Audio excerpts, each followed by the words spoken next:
This is Goku-san, DBZ, and welcome back to a new episode of Best to Worst. This time in honor of the upcoming Spider-Man Homecoming film in about 2 weeks. I thought I'd do a special episode of Best to Worst of the Spider-Man films, of the 5, of course, full feature films from Hollywood.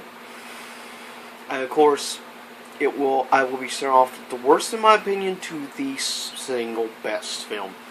With that said, let's get this started, and I thought I would choose some Spider-Man music. The main franchise theme or Spider-Man melody of the Sam Raimi films.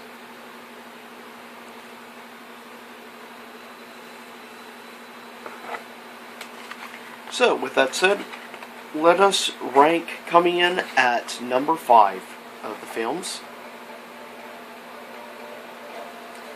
Coming in at number 5, Spider-Man 3.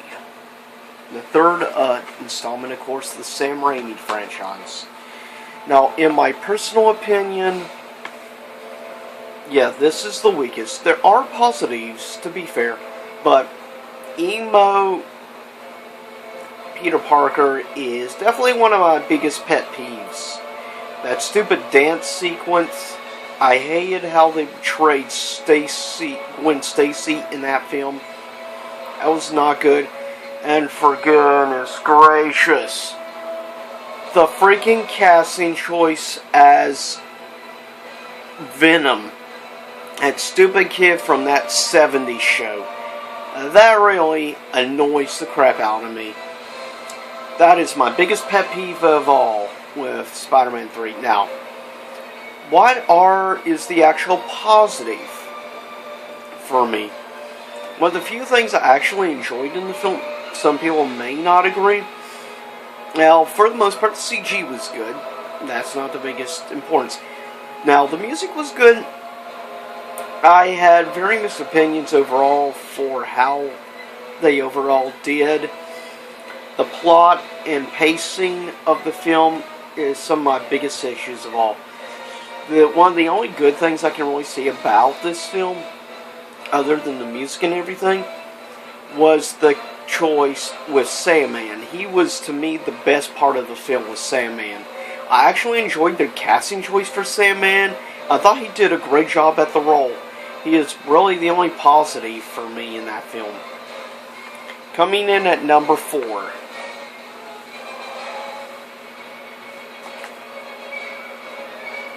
Amazing Spider-Man 2. Some people would probably say this should be below. Well, guess what? I think this film by far is a lot better and superior to the worst of the Sam Raimi films. Now my biggest problem with this film, I think there was too much fake advertisement involving Rhino, and there was several scenes in the trailer that was not a movie. Kind of annoyed me, but I love the once again great chemistry between Emma Stone and Andrew Garfield in this film. Was superb as always, great chemistry. Also, I didn't mind the choice of Harry Osborn, though I was still kind of partial to the Harry of the Sam Raimi films. But to me, he's the best Spider-Man. And also, I really enjoyed Jamie Foxx's Electro. Really enjoyed his performance, and in general, that is probably one of the reasons I really like this film. Jamie Foxx is one of my favorite parts of this entire movie, and to be fair, the special effects is top notch in this.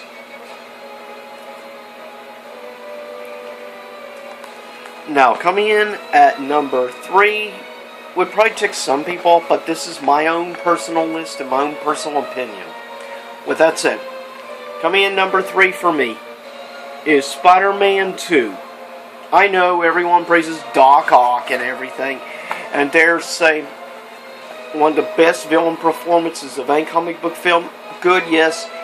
I still feel it's a little overrated of the Spider-Man movies. Why it gets praised so much, I'm not quite sure. But to me, still love it. I really enjoy it, which is why it's in third place. Now, coming in at number 2 for me, personally,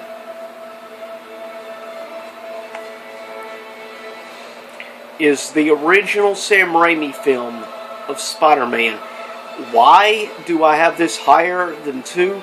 Because I love the freaking Green Goblin in this film. He is so amazing. I mean, he killed it as the Green Goblin. Easily the best villain in the Sam Raimi trilogy, in my personal opinion. Keep that in mind. It's my own opinion. And with that said, that comes in number 2. And by far the best of the Sam Raimi trilogy.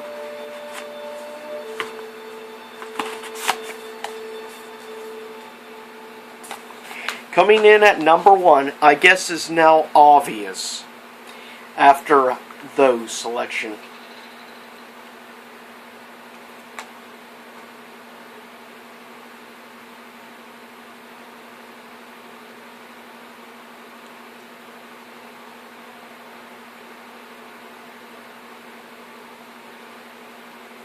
Trying to skip there.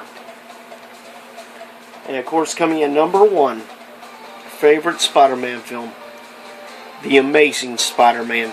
The first of the rebooted Spider-Man films, in my opinion, not only is the best, but truly, Andrew Garfield, in my opinion, is the definitive version of Spider-Man.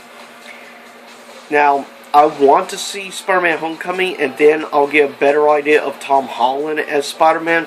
I thought he was good. I think from the brief appearance I saw him as Spider-Man, I think as the actual character Spider-Man, he is better than Tobey Maguire. In my opinion, he was maybe the best Peter Parker, but he was not Spider-Man. Andrew Garfield had the total charisma, had the sarcasm, and the joke personality of Spider-Man. He had the smart-ass mouth. Perfect. He killed it, in my opinion. Which is why, to this day, I still say this is hands down the best Spider-Man movie, period. At least as of right now. We will see. I've heard a lot of good things so far on reviews about Homecoming, so we'll see in a couple weeks how. And then in the future I may have to re-rank. We shall see. But anyways, number 1, loved his job and their casting choice for Dr. Connors being the mentor figure, and the Lizard. I didn't like the design of Lizard. It's probably my biggest pet peeve, is the whole design and look. However, the overall casting was good. He did a great job as Dr. Connors. And other things, and of course the introduction. It's the Amazing Spider-Man movies are what made me such a huge Gwen Stacy fan. Emma Stone killed it in these 2 films. And also, the chemistry between her and Andrew Garfield was superb. That just added more emotion and more investment into these films. More so than the Sam Raimi films, which are still great films, nevertheless. That's one thing I want to make clear. I still love Spider-Man 1 and 2 from Sam Raimi. I still think they are some of the best comic book films, period. But I just feel this one is superior, and I like the darker tone of this film as well. With that said, I'll cut this video, and tell me, what is your personal favorite Spider-Man film? Which Spider-Man is your favorite? There's just not enough yet to really know where Tom Holland ranks overall yet. But I'm curious to hear if you already choose Tom Holland, if you choose Tobey Maguire, or like me, are a huge Andrew Garfield fan. But I'll be checking out the answers and your all's opinions. And I'll see you next time, also for an upcoming another comic book review. Issue number 3 of Lucifer is coming your way soon enough. And of course, Darth Vader, issue number 10. Anyway, see you. Same YouTube time, same YouTube channel.